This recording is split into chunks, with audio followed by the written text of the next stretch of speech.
Thank you, conference. On behalf of my fellow NFU office holders, David, Rachel, Alan and Abby, can I give you a very warm welcome to your NFU conference in Westminster. It's fantastic to see so many of you here, and thank you for coming to show your support for the NFU at this critical time. Thank you as well to our sponsors. Fruit for the planet. Farming animals is unsustainable. We must switch to plant-based. Oxford University has said the most effective thing we can do to combat climate change.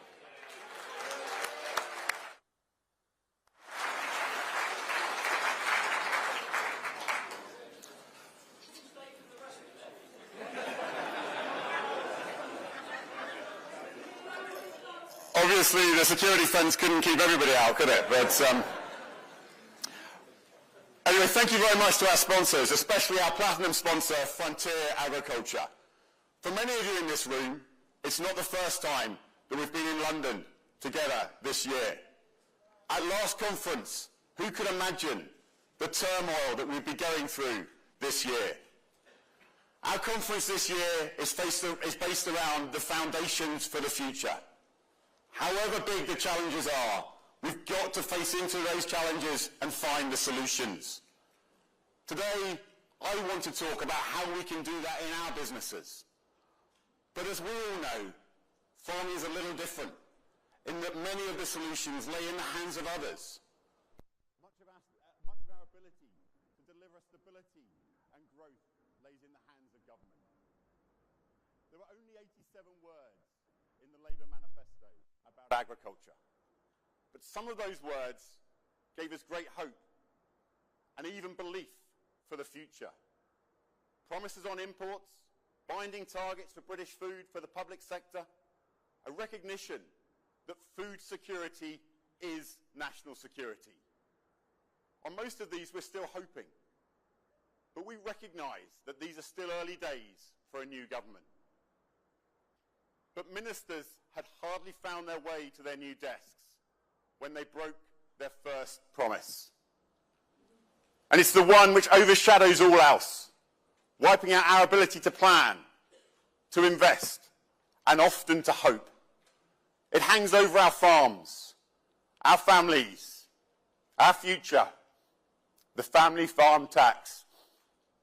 On the day of the mass lobby and rally, I spoke to a young lad called Henry. Henry was leading from the front, driving his toy tractor. Many of you have seen that picture behind me, but you don't know the story behind that conversation. Henry wants to be a farmer. Like so many of us, he wants to continue his family's proud custodianship of the countryside. He wants to produce food, protect the environment, provide for his family and for the nation. There are thousands of Henrys, farming sons and daughters across the country. But the Chancellor has put their future at risk. Let me be clear.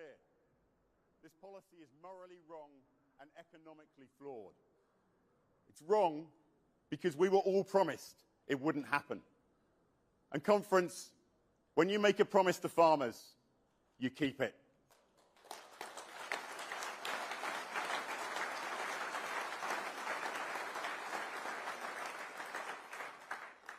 More importantly, the family farm tax is morally wrong because of the real human impact it's having now, today. As president of the NFU, I've received hundreds of desperate messages, taken hundreds of panicked calls. Today, I worry about the tenant farmer whose home and livelihood may be taken away because often the landlord is better off taking that land back in hand. I worry about former tenant farmers too, people who have scraped everything together, risked it all to finally buy their farm. Now they face a tax bill they cannot pay.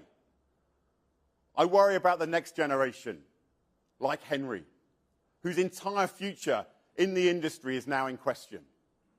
But most of all, I fear for the elderly farmers. I think of the grandson who wrote to me about his 94-year-old grandfather. This isn't just money. This is blood, sweat, and tears. The farm was their life's work.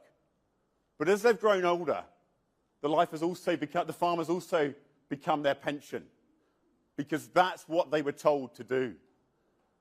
On the 30th of October, that all changed, with no warning. And the mental health pressures on our industry today are unbearable and unacceptable.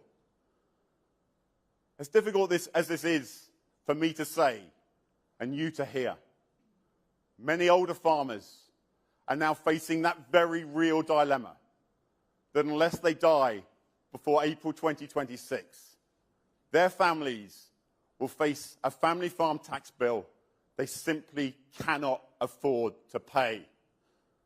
What a cruel position to put elderly people in, by no way of warning, by way of a broken promise. Government, you must correct this urgently.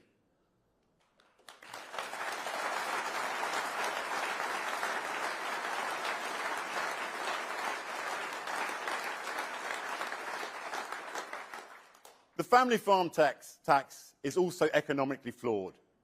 It's not just the NFU who thinks so. All the major opposition parties have said so. And I'm pleased that the NFU has secured written commitments that if they were to form a future government, they will overturn the changes proposed. And they're not alone. The agricultural valuers say so. The CBI say so. Even Labour's own tax advisors say so.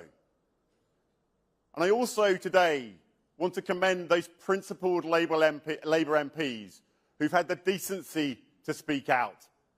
I know that this has been recognised and welcomed by your farming constituents. And in an unprecedented move, thanks to lobbying from the NFU, all of the UK's major supermarkets have joined forces in asking for the government to stop and consult about the tax. For this Chancellor, that's the worst episode of Supermarket Sweep ever. The Secretary of State has said that this was the straw which broke the camel's back. I agree with him. Years of spiralling input costs, bad trade deals by the last government, a botched phase-out of BPS, unfair supply chains. But Secretary of State, if you knew how close the camel's back was to breaking, why introduce not just the family farm tax, but also a fertiliser tax, a tax on double cab pickups, and the biggest ever reduction in BPS? I'm proud of what our union has achieved so far in fighting this tax. An industry united. In November, almost 2,000 of you joined us here in London at the NFU's mass lobby, and many of you also joined the successful rally. We met more than 230 MPs in a single day. In January, farmers from across the UK, from Shetland to the Scilly Isles, from Giant's Causeway to Dover, and from Anglesey to Abergavenny, stood together to thank the British public for their support in a show of unity. And that public support is absolutely vital. Last month, Alan and I, on behalf of the 4 UK farming unions, delivered a petition to number 10 Downing Street, signed by over 275,000 people, calling for the family farm tax to be scrapped. And just this morning, conference, 3 generations of the same farming family have delivered toy tractors to the Treasury. Every one sent by a farming family which will be devastated by these proposed changes. Every one carrying a heartfelt message. Conference, there are thousands of those toy tractors, a poignant reminder of the impact this awful policy will have on the future of farming. As for me, I've repeatedly said I will meet the Chancellor. Rural Labour MPs have asked the Chancellor to meet me. The chair of the EFRA Select Committee has said it's unacceptable she won't meet me. And I suspect that the Secretary of State would also like her to meet me. Perhaps if I offered to meet her in Davos, she would be more willing. What the Chancellor has said is that nobody has offered solutions or alternatives. So last week, together with farming organisations and all of the farming unions, we took a solution to Treasury after being summoned by ministers. And what happened? They simply sent us away with the sound of a slamming door ringing in our ears. Conference, they are not interested. But politicians are human, however difficult it is to remember that. They make mistakes. We all make mistakes. But the mark of the man or woman is not getting everything right. It's having the courage to accept that you're wrong, the respect for others to correct it.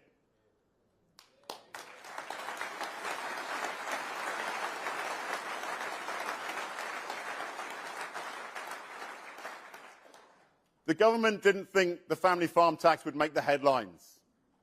Then after a week, they thought the headlines would go away. Then after a month, they thought we would go away. But we cannot go away, and we will not go away.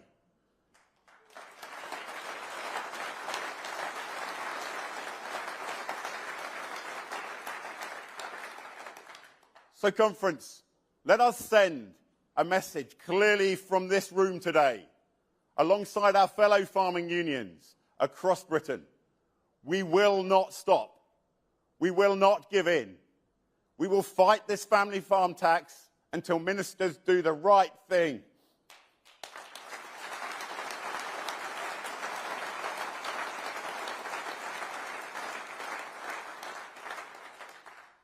And then we can move on, because it's not like producing the country's food has gotten any easier over the last 12 months. Bad policy, geopolitics, unprecedented weather has left some sectors of UK farming in the worst cash flow crisis ever. Last year, I stood on a farm in Lincolnshire with water as far as the eye could see. Some farmers planted crops 3 times because the first 2 efforts got washed away. We've just had the wettest 18 months on record and one of the worst harvests ever. This is a time when the government should be prioritising food security, as they promised to do in the election, in their manifesto. The government can and must create an environment which gives farmers confidence and the ability to invest in food production for the future. Frankly, this government needs a reset moment with farming, where they face up to the reality of how much the industry is struggling. Conference, when you gave me the honour of electing me your president last year, my focus was on providing solutions for our industry. Policies which will underpin confident, sustainable, profitable businesses, producing food for 70 million British consumers and protecting our precious countryside. So today, I am renewing that effort with the launch of the NFU's new policy blueprints, our detailed vision of what's needed across our industry so that every sector can succeed, both for itself and the nation. The blueprints are the culmination of months of NFU policy work, specific solutions for government that will help farming and growing and help ministers achieve their policy aims. They are a win-win. Today I want to share some of the highlights from the blueprints that we are launching. Let's start with the supply chain. I know how many of you are exasperated by it. We cannot have a resilient supply of British food without change. The Grocery Code Adjudicator has been a great bonus for our industry. And let's remember, it was the NFU that got it set up in the first place. But our blueprints show that by widening the powers of the adjudicator in 2 ways, the Secretary of State can make a real difference. First, to include more buyer organisations. And second, to make the GCA's 7 golden rules of fair trading legally binding. And yes, Conference, it's time for the government to legislate, at long last, for a legally binding commitment for at least 50% of public sector food to be British.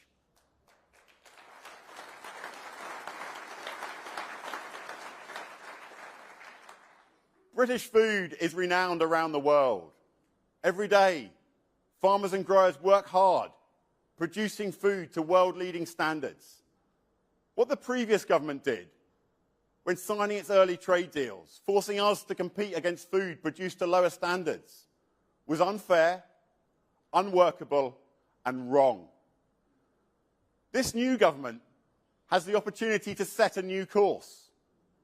I'm fed up with hearing from poultry farmers being told by government, supermarket and others that they must reduce their stocking density, while poultry produced to much lower standards is being imported every day. And that chicken ends up where? In our ready meals, in our restaurants, in our hospitals and in our schools, undermining the very economics of domestic food production. Neonicotinoids, banned for British farmers. Has there ever been a corresponding ban on importing food produced using neonicotinoids? A new fertiliser tax. Will the tax apply to imported food produced using fertiliser that doesn't have a carbon tax? Conference, the time has come. It's long overdue. We call on this government to once and for all stop the import of food which would be illegal for you, our farmers, to produce here.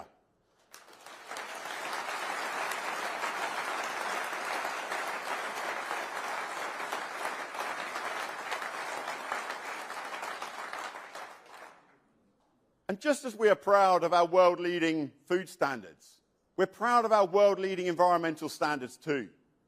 Agriculture underpins food production, but is also central to addressing climate and nature challenges. In my years as a farmer, I've never seen such demand on our farmed environment. Land is demanded for housing, for renewable energy, for food production, and for environmental schemes.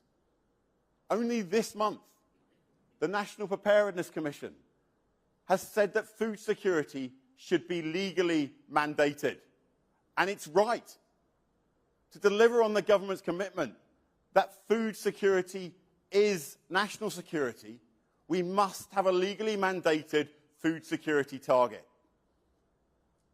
Our blueprints make clear we must have a land use framework underpinned by sound science and evidence that has food production at its heart and recognises the importance of the very best agricultural land.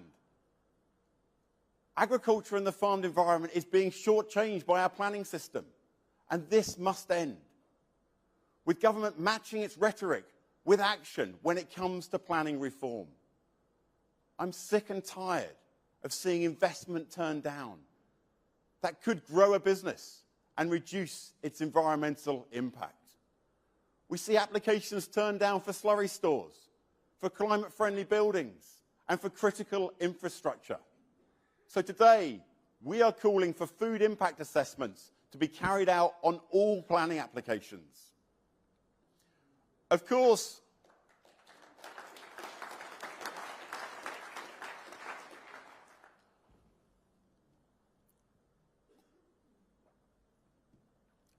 there's more that we can and want to do to improve the farmed environment.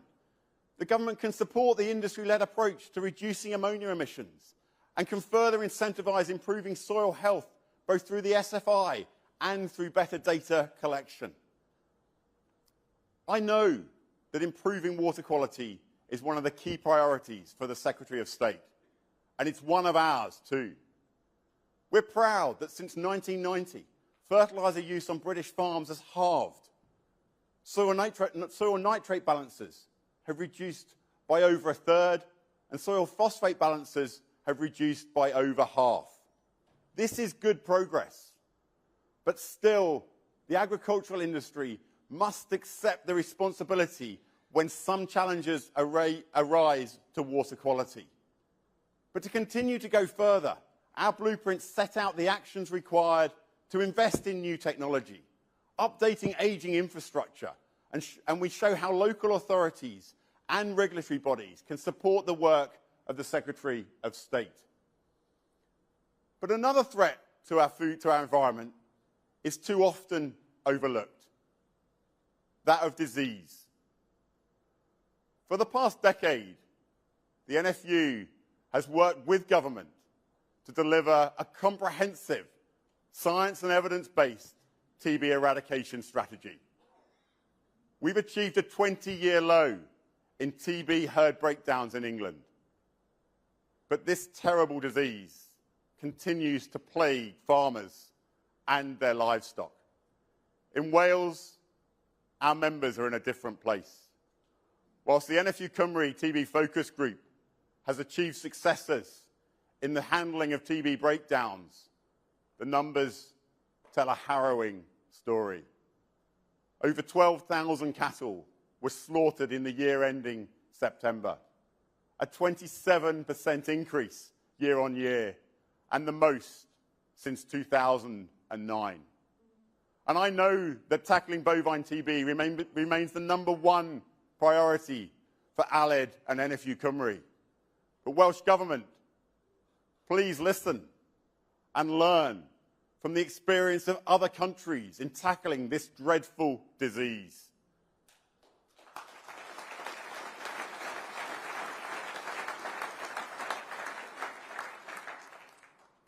I recognise that this government were elected on a manifesto commitment to ending what they say is the ineffective badger cull. We will continue to provide the evidence that it's been highly effective, and all down to you the members that have worked so hard on this. Significant elements of the government's proposed TB strategy are still being researched and are not deployable at scale. Ministers, I urge you, please move at pace and with a clear view of the science and the evidence to maintain the existing TB eradication strategy across England until that review is completed. And at the same time, farmers across the country have battled avian influenza and blue tongue. Time-critical decisions around poultry housing orders cannot be delayed any further. And we need an ambitious, fully functioning livestock information system that will deliver for productivity, biosecurity, and animal health and welfare. But livestock businesses are also worried that there isn't enough resource at our borders to safeguard our nation's biosecurity and food safety. And horticultural businesses are worried about the long delays and the risk created by our biosecurity checks. Our natural advantage in being an island nation means nothing without proper border controls. So today, our blueprints are calling on government to ensure that import controls are effective, biosecure, and efficient, and that our border forces are adequately supported in stopping the illegal import of food, a multi-million-pound criminal enterprise threatening farmers' livelihoods, Britain's biosecurity, and the country's food safety. Conference, that is just some of the detail that is included within our blueprints that we are launching today. These blueprints are the foundations of our future. But I must finish by talking about the cash flow crisis that many of you in here are facing, and the impact that the delayed agricultural transition and ELMS has had on your farms. The previous government's Health and Harmony consultation in 2018 assumed that the loss of direct payments would be offset by farmers getting proper returns for the environmental services we deliver and by rents falling. That is not happening. The very building blocks of the new system aren't working, never mind the patchy delivery of it. For so many of you, from tenants to landowners, from uplands to lowlands, the SFI remains a promise. I do recognise the efforts of the Secretary of State in securing the budget, when many predicted it would be cut. But the tailing off of de-linked payments is having a huge impact on the cash flow of our businesses, when cash flow was already so tight. And I know that that sentiment is shared across the country, but perhaps nowhere more acutely than the uplands. It's very frustrating that the Countryside Stewardship hire tier will not be open until the summer, and even then, it will be a phased rollout. Today, we are repeating our calls for an uplift in HLS payments backdated to the 1st of January. These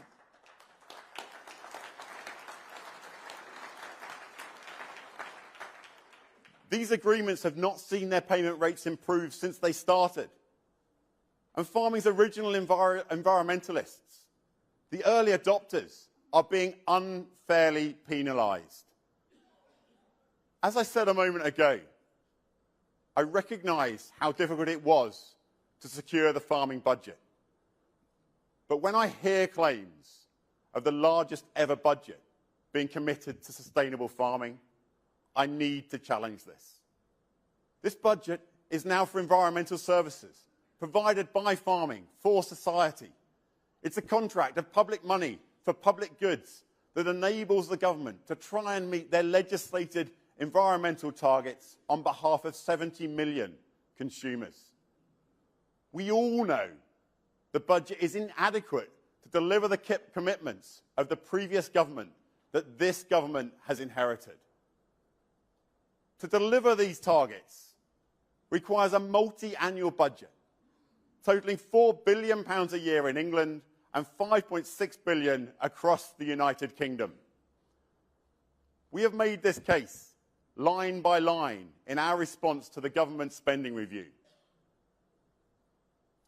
Furthermore, today I'm calling on DEFRA to urgently publish the full ELMS offer and to make sure that the Rural Payments Agency and Natural England are able to deliver this at scale.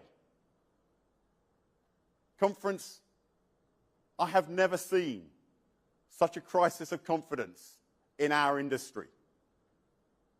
Many farmers genuinely worried about whether they will make it to the end of 2025. This government's half-term report makes pretty grim reading. Must do better doesn't even cover it. Let's start with must do as they promised.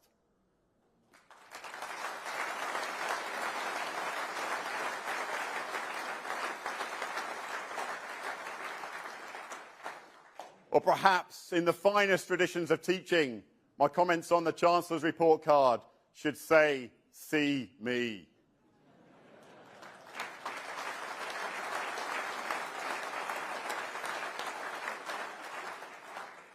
But this union of yours has been here a long while.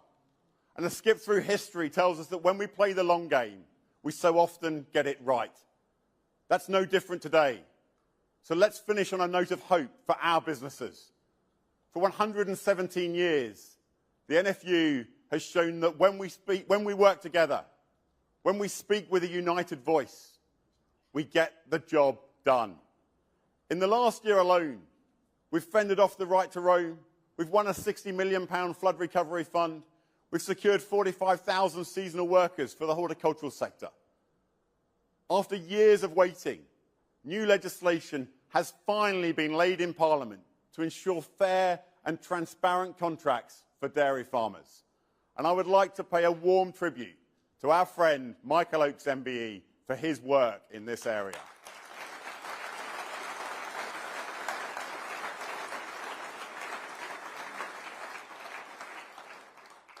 In that same year, 7 of the UK's major retailers have launched Buy British tabs on their websites, and nearly 500,000 students have learnt about British farming because of NFU education.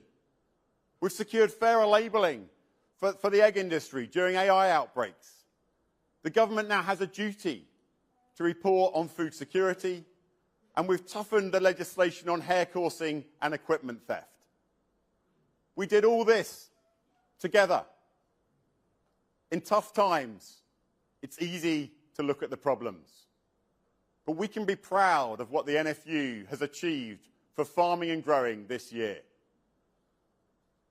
But conference, there is so much more to do. There is still time for this government to deliver its manifesto commitments, to reset its relationship with farming, as Sir Keir Starmer promised our conference in 2023.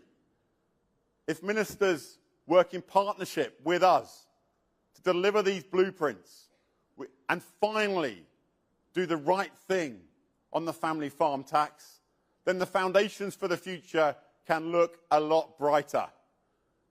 Your NFU are working for you day in, day out, to lay the foundations for a proud, profitable and productive industry feeding the nation. Conference, thank you, and I hope you have a great day.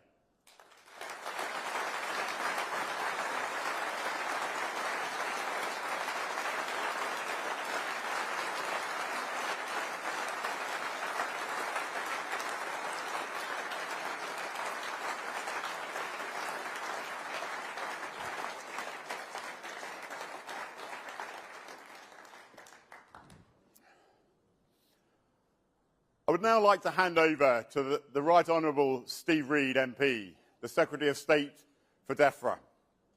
Now, conference, it'll be no surprise to hear that Steve and I have had some pretty difficult conversations over the past few months. The easiest thing Steve could have done today is not turn up. But he has, because he respects the crucial role of the NFU. So I urge you all, please, let's hear him in that spirit. Secretary of State.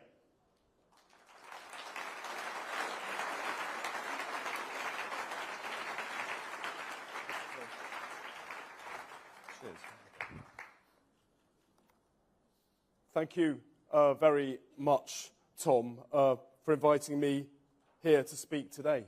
I've been to NFU conference before, of course, but this is my first time attending as Secretary of State for DEFRA. And I want to personally thank you, Tom, for our work together since I took up this role last July. You were the first visitor in my office after the election, and you've been back more since then than anyone else as well. The conversation between us is invaluable as we navigate the farming transition together. And I'm grateful for your views, Tom, even where we've disagreed. You set that out in your speech, and I was listening to it. Plain speaking, as you always do.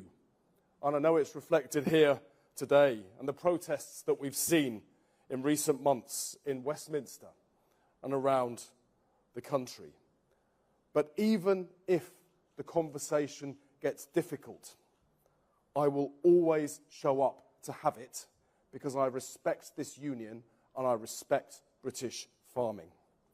Now, I can't give the answer I know many of you want on inheritance tax, but I want you to know that I understand the strength of feeling in the room and in the sector. We can see an example of that right in front of me now. And I am sorry it's a decision that we've had to take. Like I said, I'm always going to turn up to have the conversation with you. There's an opportunity to ask questions afterwards, and it might be better to ask them in that way because I've got an awful lot that I think will be of interest to other people who are here in the room today who might want to hear what we've got to say about that. Now, I've heard many farmers describing that particular decision as the final straw. And the truth is, those straws have been piling up for many, many years. Tom, you are outlining many of them in your speech. This sector is facing high input costs, tight margins, and unfairness in the supply chain. You've struggled to get enough workers to pick your fruit and veg. Frankly, you've been sold out in past trade deals. Farmland is increasingly at risk from severe flooding and drought. And this all comes together as we face the biggest transition for farming in generations, moving away from the basic payment scheme to more sustainable methods of farming. The underlying problem in this sector is that farmers do not make enough money for the hard work and commitment that they put in. I will consider my time as Secretary of State a failure if I do not improve profitability for farmers up and down this country. Today, I can announce I will set up a new farming profitability unit within the department to drive that goal. I want to outline what the government is doing to tackle the deep-rooted problems holding the sector back. Because time and again, I hear farmers say that they do not make a fair profit for the food they produce. And it is only by overcoming these long-standing challenges that we can create the conditions for your farming businesses to succeed. Achieving this starts by treating farms as the businesses they are. That's something, in my view, the previous government forgot. Farmers have repeatedly told me they want to stand on their own 2 feet. They are proud people, and rightly so. But it is paternalistic and patronising for government to treat farmers as if they are not operating in a marketplace in which they need to turn a decent profit. I worked in business for 16 years, with responsibility every year for driving up profits and driving down costs.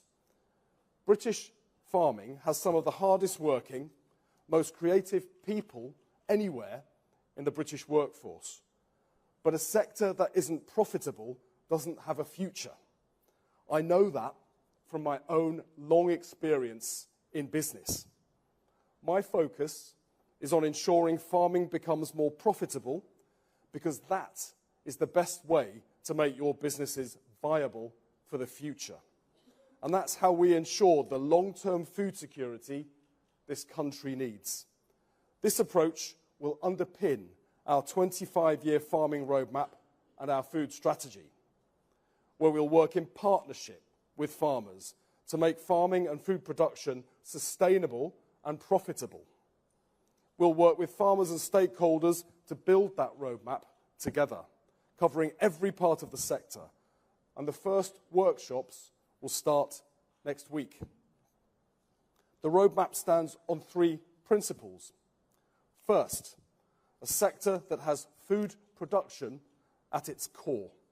The role of farming will always be to produce the food that feeds our nation. The instability we see across the world shows us why it's so important we help farmers to get this right. Second, a sector where farm businesses are more resilient in withstanding the shocks that periodically disrupt farming: severe flooding, drought, animal disease. We will help farmers who want to diversify their income to put more money into their business so they can survive these more difficult times when they come. Third, a sector that recognises restoring nature is not in competition with sustainable food production, but is essential to it. It's only by pursuing all 3 of these principles and recognising that farms are businesses that need to be profitable that we can guarantee national food security and a thriving food production and farming sector. Our new deal for farmers is supporting farmers to produce food sustainably and profitably. It won't all happen overnight, but we are already making changes. Tom has repeatedly told me farmers need certainty about seasonal workers. I've listened, Tom, and I'm pleased to announce that we are extending the seasonal worker visas for 5 years. That on its own is not the long-term solution. We will need to reduce the number of seasonal workers coming to the UK in the future, but I recognise your businesses need stability over the coming years as we work at pace to embrace innovation, develop the agri-tech and invest in new farming practices so you can reduce your reliance on seasonal workers as quickly as possible.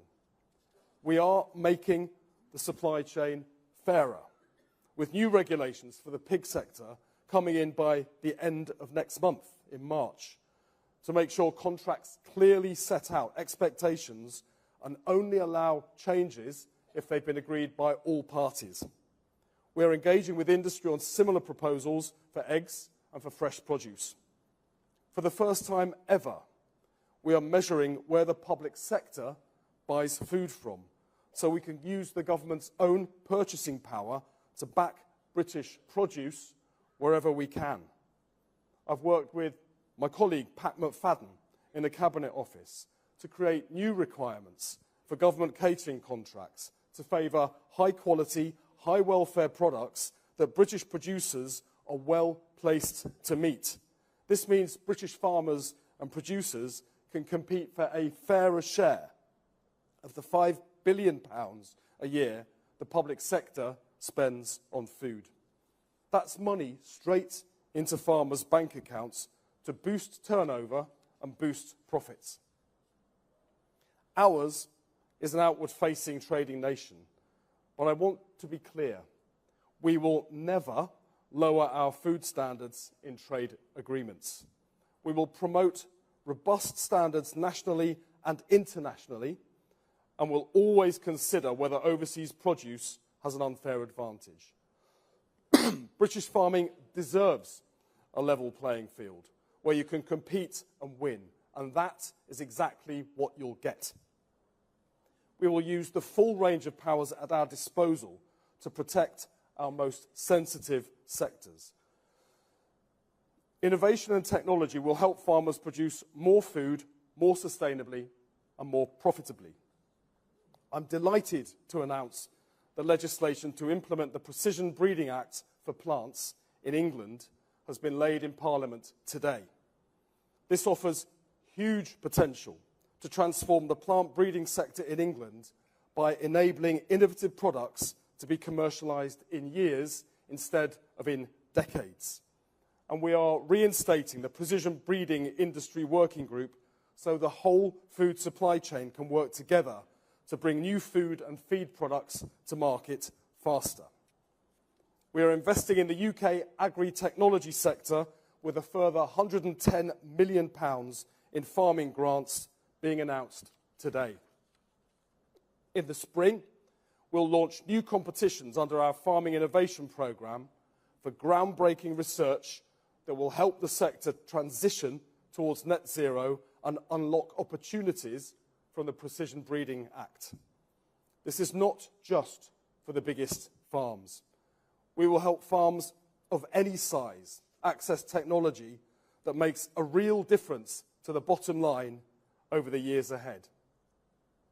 Like the chemical-free cleaning for integrated milking equipment by Oxitec, funded through FIP, which boosts profits by lowering energy costs and chemical use.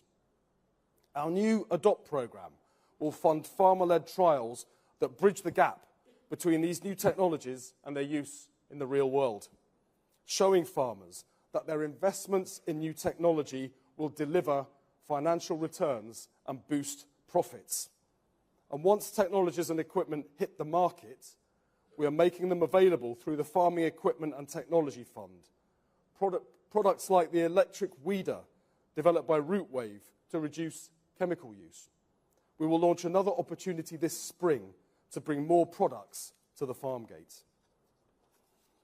Farms must be resilient to future challenges if they are to remain financially viable and strengthen food security. That includes severe flooding and droughts through to animal disease and geopolitical tensions that increase demands on our land for energy generation. Now, I know new tech doesn't bring the same benefits for every type of farm. We are investing to help farm businesses build resilience against animal diseases that can devastate livelihoods and threaten our entire economy, like the blue tongue virus, avian flu, or the recent case of foot and mouth that we saw in Germany. That's why we're investing £208 million to set up a new National Biosecurity Centre, modernising the Animal and Plant Health Agency facilities at Weybridge to protect farmers, food producers and exporters from disease outbreaks that can wipe out businesses in a moment. We are helping keepers of cattle, sheep and pigs in England improve the health, welfare and productivity of their animals by expanding the fully funded farm visits offer. Tom has raised with me, as he just did in his speech, the risk from illegal meat imports. More than 92,000 kilograms of illegal meat products were seized at ports across the UK over the last year. They carry huge risk of diseases such as African swine fever and foot and mouth getting into the country. We cannot tolerate this. I'm working with the Home Office and Border Force on plans to seize the cars, vans, trucks and coaches used by criminal gangs to smuggle illegal meat into our country and crush them so that they cannot be used again. I've listened to your concerns about other forms of crime as well. Crime damages farm profitability as you're forced to wait for farm or construction machinery to be replaced or clear rubbish that has been dumped in your gateways or on your land. The National Rural Crime Unit is already supporting forces to tackle rural crime around the country.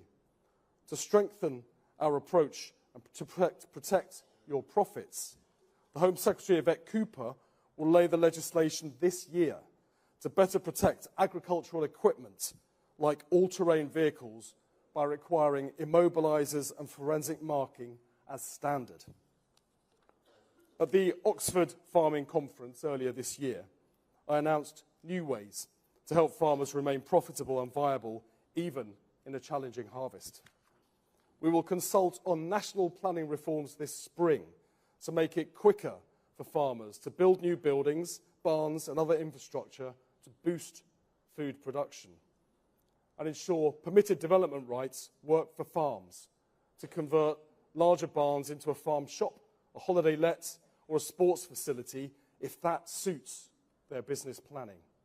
We will get red tape out of the way so you can invest to become more profitable. I'm working with Ed Miliband and the Department for Energy Security and Net Zero so more farm businesses can connect their own electricity generation to the grid much faster, so you can sell surplus energy and diversify your income. The third element of our vision is nature. Restoring nature is vital to food production, not in competition with it. It's healthy soils, abundant pollinators and clean water that are the foundation of farm businesses that they rely on to produce high crop yields and turn over a profit. Without nature thriving, there can be no long-term food security. I want to thank everyone, upland, tenant, grassland farmers and others, everyone who is involved in our farming schemes. Almost 50,000 farm businesses are now in schemes, and around half of farmed land in England is being managed to enhance nature while producing food. I recognise the frustration when we had to pause the capital grants offer last year without proper warning because of unprecedented levels of demand. I promised to update you as soon as I could, and I can confirm today that every application submitted for capital grants before the pause in November will be taken forward, and following this, we will reopen the Elm capital grants offer this summer.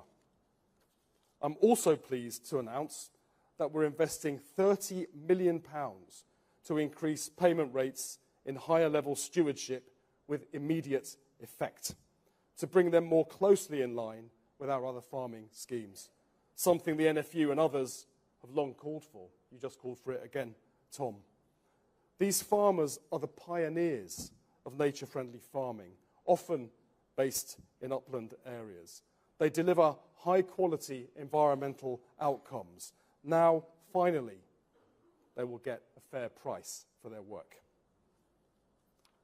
There's a lot to be done to make British farming profitable and viable for the long term. I know we can only get there if we build the future together. We'll work with Tom, the NFU and farmers around the country to support farmers to keep producing the food we love to eat. This requires a new approach that recognises farms are businesses and businesses need to turn a fair profit. I'll play my part in creating the conditions for that to happen. I know you'll play your part in building resilient businesses that will innovate and succeed. Together, we will overcome the challenges this sector faces and give British farming the bright future this country knows you deserve. Thank you.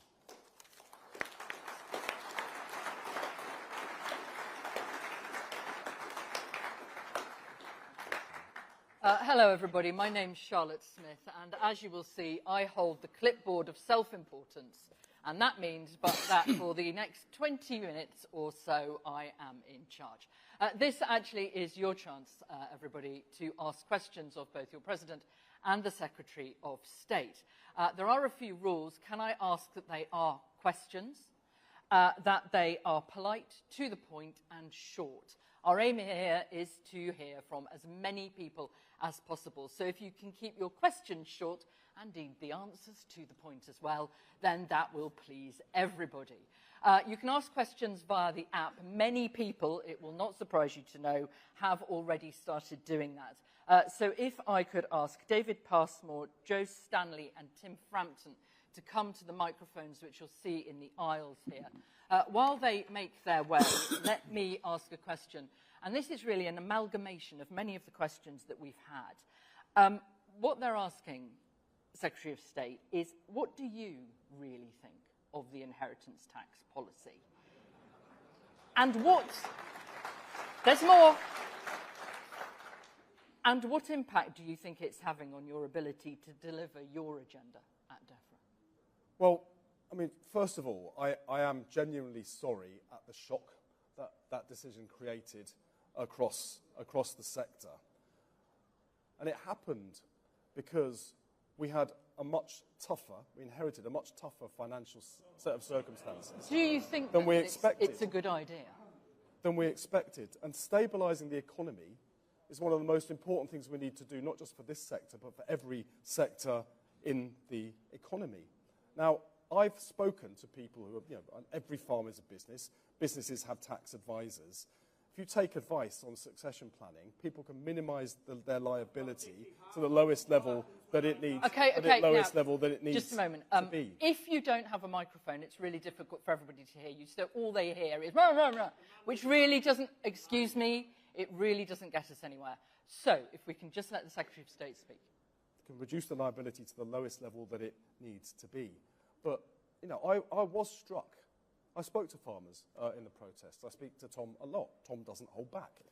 Farmers generally don't hold back. And I was really struck by this phrase, the final straw, that I kept seeing. The protests were not just about one thing. They were about a whole sector that feels that they have been repeatedly let down by different decisions. And when you speak to people running businesses and putting in all the hours that I know farmers put in, I visited dozens of them last year. I see the strain on people's faces from all the work they're putting in. They're putting in all of that work, all of that effort, but they're not turning a profit. But given all that, do you think adding inheritance tax Charlotte, I think is the key thing I can do is focus on building profitability in this sector so farmers get a decent return for all the effort that they put in. Let's move on. How about we get Rachel on speed dial? Well, Dave, I'm here, Tom. David Passmore. Secretary of State, many people are caught up in the middle of his inheritance tax change. This includes my mother, an active farmer of 90, from a family of over 400 years of continuous farming labours, and a widow of over 20 years now wishing her life away ahead of April next year. Her and countless other widows and widowers are now in a similar position where the best tax advice is to ensure they are not here by April next year. What do you say to her?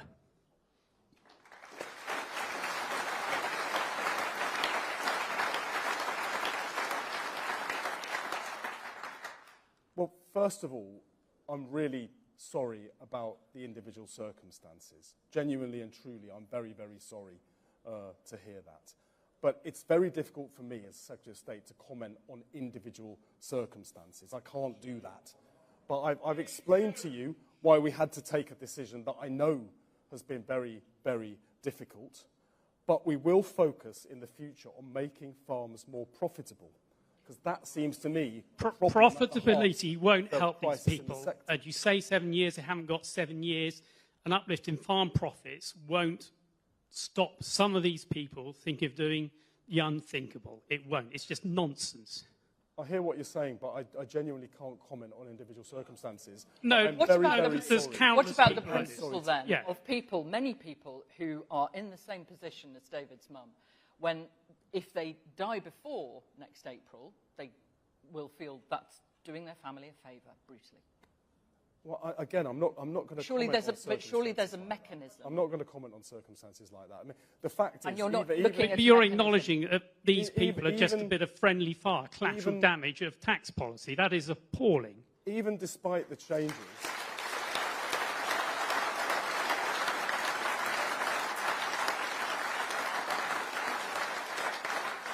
I fully understand that there's anger about the decision. But even despite where the decision is... For last week's Secretary of State, we offered a solution to your government that still raises the money, that takes all of those people out of the eye of this storm. The very fact that government are not listening...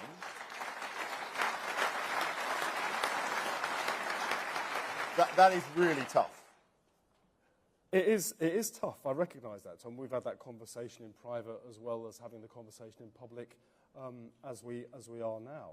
But even despite the changes, farming will still only have to pay half the rate that other people would have to pay. And it's true, and instead of paying it off in one go, there are 10 years to pay These it. people have But followed your nevertheless, word that you wouldn't change it. It's just... Well, we were told one set of circumstances about the financial state of the country and inherited a different set. So, OK, these people wishing their lives away, just take it on the chin, there's a black hole. Nobody should wish their lives away. Yeah. Nobody should wish their lives Well, they are as a result of your policies. Nobody should. But they are.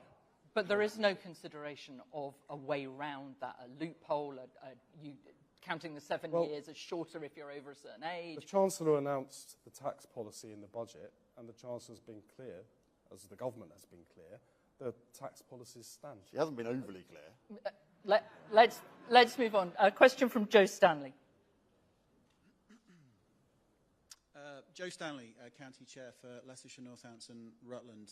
Secretary of State, I make no apologies for coming back to this issue because, regardless of everything you've just said in the last half hour, this is the issue which is sucking all the oxygen out of the room for everything else that we might talk about.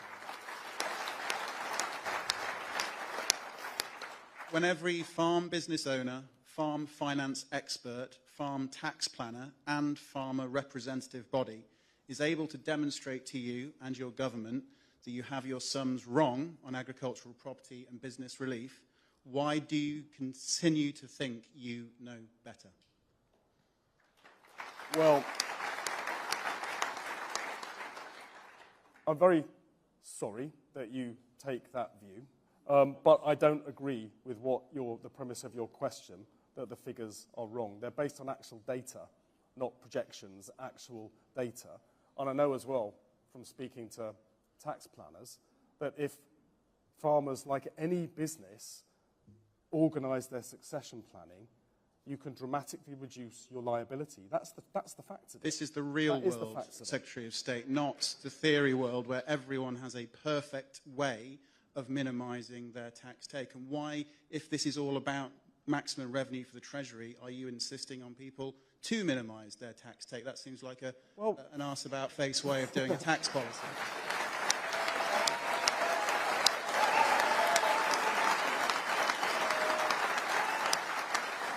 Well, to be honest, every sensible business person should minimise their tax liability. Otherwise, you're paying more than you need to pay. That seems to me just common sense. But Secretary of State, last week it was very clear that the Treasury haven't actually modelled whether this is an affordable tax, whether farmers can afford to pay the tax. Well, they've given out data which this gentleman disagrees with, data, but I think that data is correct. You know, it's from the HMRC. It's actual. There's no impact assessment. It's from actual estates. It's from actual estates. Can we, I'm just going to get a question from the app. Can I also get Ali Kappa, Richard Yates and Paul Tompkins up to the microphones? Thanks, Joe. This is a question from Mr. Frampton. His mother is 86. They reckon their tax bill will be 1.2 million on her death. Last year's profit was 60,000. He says, what do we sell to afford the tax bill? The land we use to grow the crops, to feed to the animals, the houses, or the machinery, or the animals? What's he supposed to do? Well, like again, you know, I can't comment on individual circumstances. But it's the principle. But it's the principle. Charlotte, I don't have all the data. You know, I'd need to have all of the accounts in front of me to know what they were spending. I just don't have that information. I can't comment like that. Okay. We're going to move on. I know there are lots of questions on IHT. There are a lot of questions on other things. So let's move on. Ali Kappa. Thanks. Ali Kappa, farmer, chairman, British Apples and Pears. With a 87-year-old father-in-law and a 57-year-old husband, 22-year-old and 18-year-old. And there's no way through this. My question is about investment. You want to grow our economy. Businesses need confidence and certainty to invest, and this government is prioritising growth in fruit and veg production, which we're really pleased about. The PO scheme that many of us depend on is ending at the end of this year, with no new scheme, no extension, no common sense. Inflation is rising, interest rates remain stubbornly high, and the IHT proposals are halting investment. What exactly is the government doing to create the environment to incentivise investment and growth in our sector?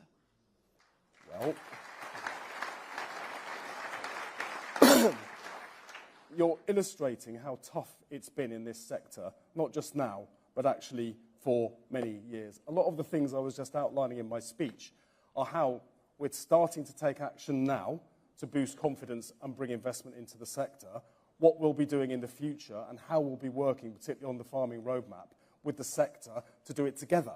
Because I know that DEFRA on its own isn't going to come up with the right answers, but working with the NFU and other stakeholders and businesses in the sector, we have a much better chance of doing that. Fundamental to investment in this sector, but also every sector in the economy, is stability. And what we've not had, and what we've not, please, I didn't interrupt you while you were asking me the question. What we've not had, I said that very politely, I think. What we've not had for the last 14 years is stability. You've had chop and change in policy, prime ministers, chancellors, volatility in interest rates. We're trying to build stability in the economy so we can get the confidence to invest in this economy in every single sector. And the reason that I was talking about profitability just then, and the need to boost profitability in the farming sector, is because growing profitability attracts more investment, because investors will be looking for a return on the money that they put in, just as younger people wanting to come into the sector will be looking to put in their effort in an area where they're going to get a decent reward for their work. So that is what we're doing. That was the theme of the entire speech that I just gave. Just a quick unscientific show of hands. Who here has confidence at the moment to invest in their business? I think that's 1, 2. Okay, so it's a challenge.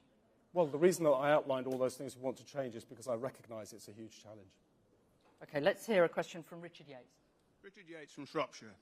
Secretary of State, can you confirm that hormone-treated beef will not be allowed into the UK under any free trade agreement with the US? What are you saying? Hormone-treated beef from the US. Oh, yeah. Well, I think I've been very, very clear about this one. We will not undercut standards in trade deals. We're not going to undercut standards in trade deals. The previous government did that with the Australia deal that they did, to the fury of the sector, and we've ruled it out. So you will not import hormone-treated beef? No, we've ruled out doing that, yeah.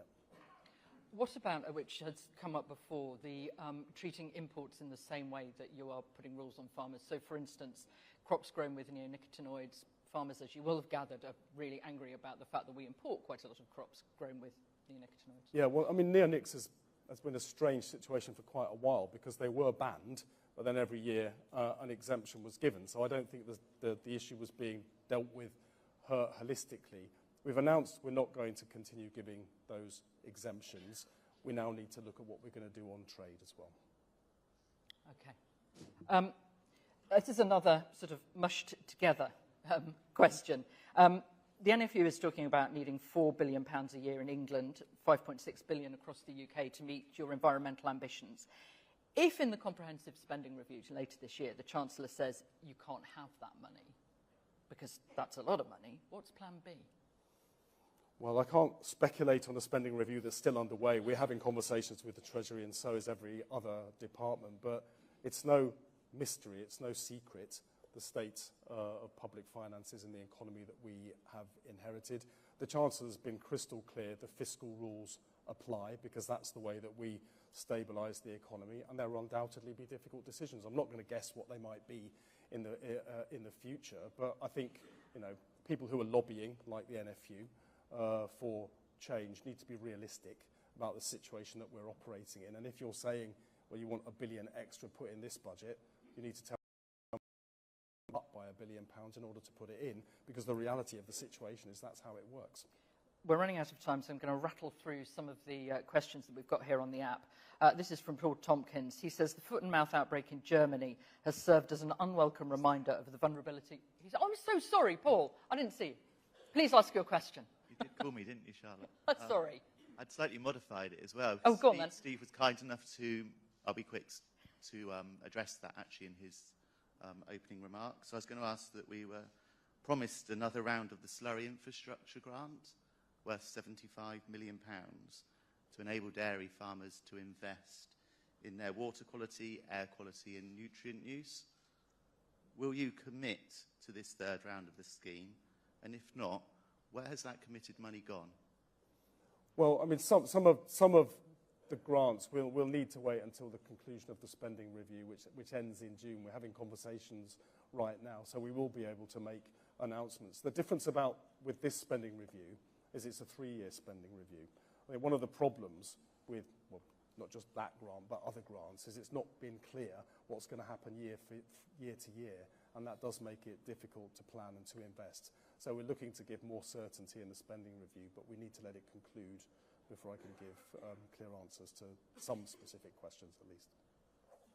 Okay. Some questions on the land use framework and some concern about the fact that 9% of farmland is going to be taken out of production under the current proposal.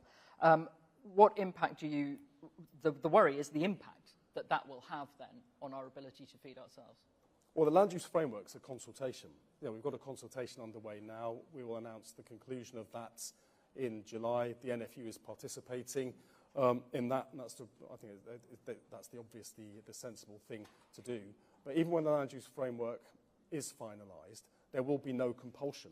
No one is going to force anyone to take anything out of agricultural production or do something else with it. What it will do is it will provide much better information to landowners so they can take the best decision for how they want to use that land. For instance, I've had people ask me questions at events like this before about solar farms on prime agricultural land. It will help us to prevent that happening and help us to protect prime agricultural land for food production. If you don't have a system to provide guidance on the best use for particular bits of land, you have a haphazard system, and that means the outcomes you get aren't necessarily the outcomes that you want. So we'll see where that goes in July. Quick question on the uplands. This is from Annice Elizabeth Staley. She says they manage an upland hill farm on a tenancy, and the current SFI schemes aren't suitable for the uplands. On top of all that, she says, her son and husband diversified into dry stone walling. Can we have reassurance that the capital grants will be opened for that type of landscape work, plus the SFI schemes and stocking rate ratios for uplands will be looked into? Well, I just announced we're reopening the capital grants in the summer, and we're looking at how we can adapt SFI. So, I referenced in my speech that uplands in particular have been very left out of that. Is there a timescale for that? We wanted to be suitable for people. I don't have a timescale. We'll announce that as we work towards it. And that, I'm afraid, is all we have time for. Conference, thank you very much for your attention, and the Secretary of State and the President. Thank you. Thanks, Tom. Thanks for having me. Right. Yes, that way.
Well, ladies and gentlemen, it's a real pleasure to be with you here this morning and to chair this session entitled Science and Technology to Grow. We must maintain ambition in this industry, and we've got a track record, a proud track record of the adoption of innovation and technology. Now, through countless generations, farmers have been inspired to innovate and invest in their businesses, and their farms have been able then to deliver the learnings from science and technology, which has given the productivity bonuses that this country has given in terms of food security long term. And may that continue as well. Now, we have a huge debt of gratitude to the generations that have gone ahead of us who have undertaken these approaches. Now, Tom mentioned in his opening address and made the remarks, much of our ability to achieve growth and stability lays in the hands of others. Now, who are the others, you might ask? Well, there's probably a long list, aren't there? Government policies, regulations and standards, trade policies, fiscal policies, and I'm sure you could add quite a number of others to the list as well. Now then, this morning, we have two fantastic speakers with us who will hopefully lead us to consider what is within our hands and what is within our reach as well.